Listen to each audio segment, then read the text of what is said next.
The story begins in Seoul, inside the bedroom of our main character. A 17-year-old high school student named Kim Doyun is sleeping peacefully when his mother suddenly calls from downstairs. "Doyun, come eat." Still half asleep, Doyun checks the time on his phone. Thinking he still has a little time before school, he goes back to sleep. A few moments later, his mother storms into his room and yells, "Doyun Kim." The sudden scream jolts him awake. Downstairs, Doyun greets his mother and older sister. "Good morning." Doyun is a first-year student in Class 4 at Seon-O High School. While they're eating breakfast, their mother tells Doyun's sister to stop using her phone at the table. Seeing this, Doyun comments that it's rude. His sister immediately fires back, telling him to shut up and eat instead of being annoying. His older sister, Kim Do-yeon, is 18 years old and a second-year student at the same school. Tired of hearing them argue first thing in the morning, their mother tells both of them to stop talking and finish breakfast. Later, Doyun and Do-yeon leave for school together. When they arrive at the school gate, Doyun meets his friends, Choi Wongyun and Jung Jiwoo.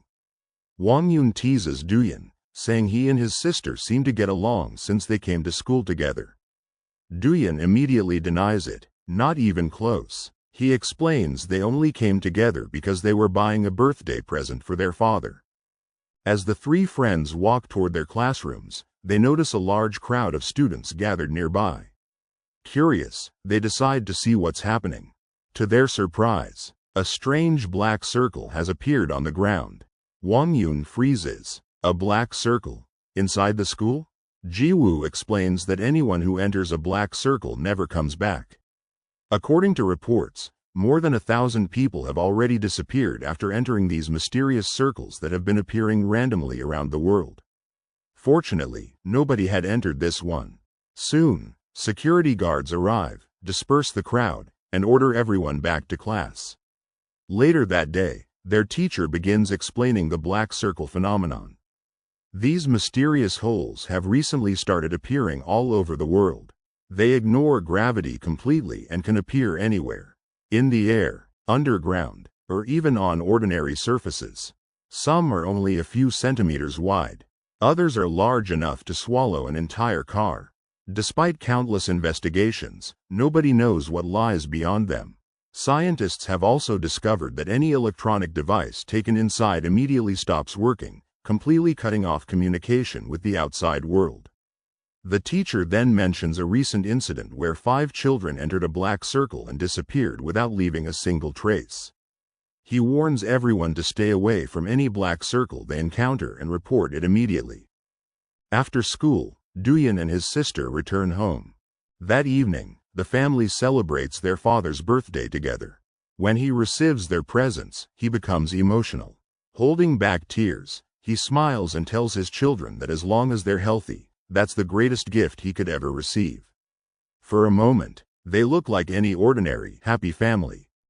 But that night, the black circle inside Seon-O High School quietly grows larger, and nobody notices. The next day, while Doyun is sitting in class, a massive shadow suddenly passes by the classroom window. Curious, he looks outside. What he sees leaves him frozen in shock. The school building, the trees, the roads, even the cars outside, are slowly sinking into the ground. Then, everything goes dark. The scene suddenly cuts to a live news broadcast. A reporter urgently announces that an enormous hole has appeared beneath Seon-O High School. Unlike the black circles seen before, this one is on an entirely different scale. Emergency crews rush to the scene, but nobody knows how many people have been swallowed. Within minutes, the entire school disappears without a trace. Outside the scene, Doyun's father collapses to his knees. His mother clings to him in tears as a crowd gathers around the massive hole. The story then flashes back to the moment it happened.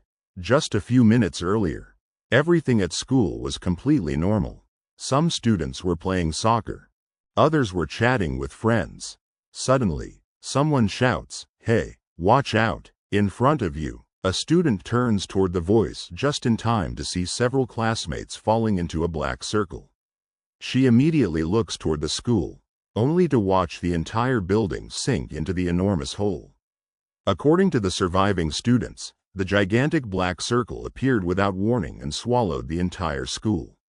A total of 512 students and 38 faculty members disappeared. Only 17 students who were outside in the schoolyard managed to survive. Back inside the black circle, Doyun suddenly wakes up, gasping for air. It was just a dream. But as he looks around, he realizes every one of his classmates is waking up exactly the same way. They're trembling, breathing heavily, and looking around in confusion. Doyun slowly turns toward the window. There is nothing outside, only endless darkness. That's when he realizes it wasn't a dream after all. The teacher quickly tells everyone to stay calm and check whether anyone is injured. Thankfully, nobody appears to be hurt. A worried student named Seon-O Lim slowly raises her hand. What's going to happen to us now? After thinking for a moment, the teacher decides to investigate the hallway himself and tells everyone else to remain inside the classroom. Doyun wonders why Seon-O asked that question. Then he suddenly remembers what Jiwoo had told him yesterday. Nobody who enters a black circle has ever returned. Still trying to stay calm, he tells himself, maybe only part of the school was swallowed. Seon-O suddenly turns toward him. Did you see it too? The school falling into the black circle? Doyun asks. She shakes her head. No, I don't mean that. Confused, Doyun asks, then what do you mean? Seon-O quietly replies, the school building changed. Around the classroom, everyone reacts differently. Some students nervously whisper to each other. One student quietly writes something in a notebook. Another has somehow fallen asleep. Meanwhile, the teacher cautiously steps into the hallway. The moment he looks outside, his face turns pale. He can't believe what he's seeing. Wondering if his eyes are playing tricks on him, he checks his phone. Just as expected, no signal. He even tries making an emergency call. Nothing works. As he stands there in complete confusion, he hears slow footsteps behind him. Then a voice quietly says, "You." Back inside the classroom, Doyun asks Seon-O what she means by the school changing. She explains that while the building was falling, everything became twisted. Merged together, separated, stretched, as if the entire school had been reconstructed into something completely different. At the same moment, the teacher slowly turns around. Standing in the hallway is a little girl, but something is horribly wrong with her. Her arms are unnaturally long. Her appearance is distorted, almost inhuman. From his seat inside the classroom, Doyun can still see the teacher standing at the doorway. Confused, he asks Seon-O, that doesn't make any sense.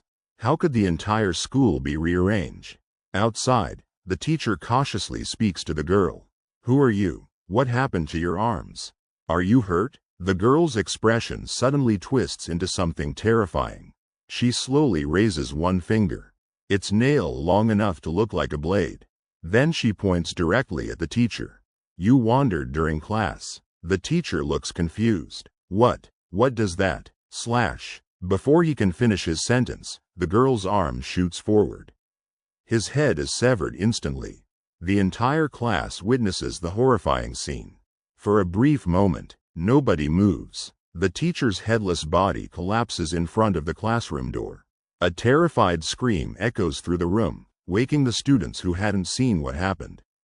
Everyone, escape through the back door. There's a murderer up front, shouts Sung Jae-O. The classroom erupts into chaos. Students scream, panic, and rush toward the back door. Sung Jae throws the door open, ready to run. But just as he steps outside, Sujin Han grabs him from behind and yanks him back into the classroom. Are you trying to get yourself killed? She says. At that moment, class president Jung-woo Nam remembers the monster's words. You wandered during class. He immediately turns to Doyun. Grab a chair. If the monster comes in, throw it. Doyun quickly picks up a chair. Jung-woo does the same. Outside, the monster slowly walks down the hallway. Then, it suddenly stops. It turns toward the classroom and smiles. A horrifying smile. Thinking it's about to attack, Doyun prepares to throw the chair. But Jungwoo suddenly stops him. Wait, Doyun nervously asks, what is it? Jungwoo quietly replies, look, it's not coming in. To everyone's surprise, the monster slowly walks past the classroom without entering.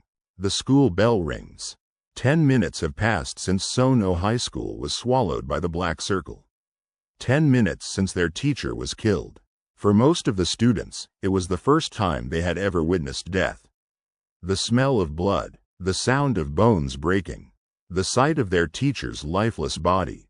It was far more horrifying than Doyun could have ever imagined.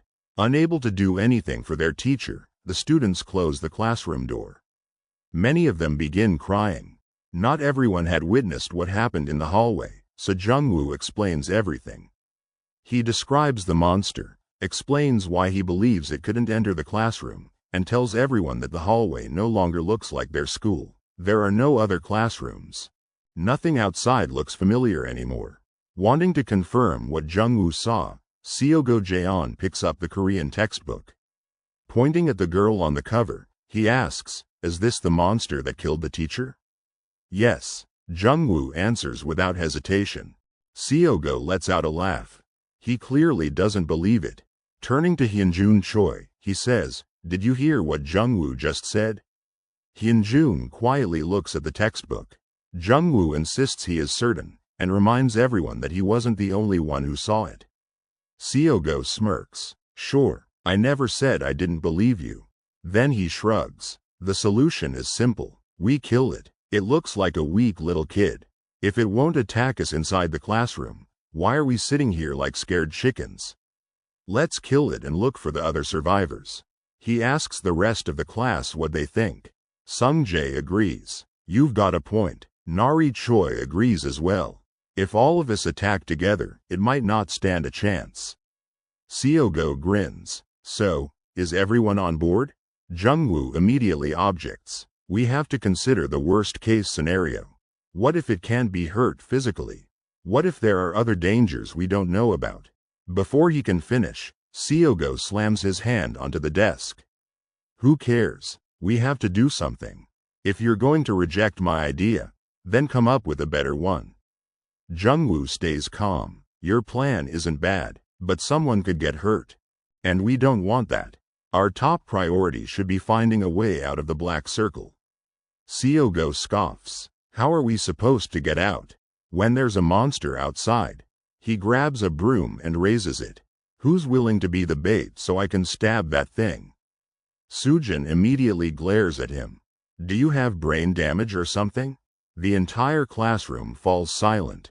Everyone turns toward her. What did you just say? Seon-O asks. Sujin doesn't back down. That monster decapitated an adult in a single hit. And you think you can beat it?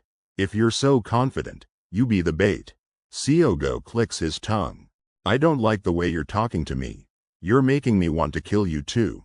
Sujin fires back. Then stop talking, and actually do it.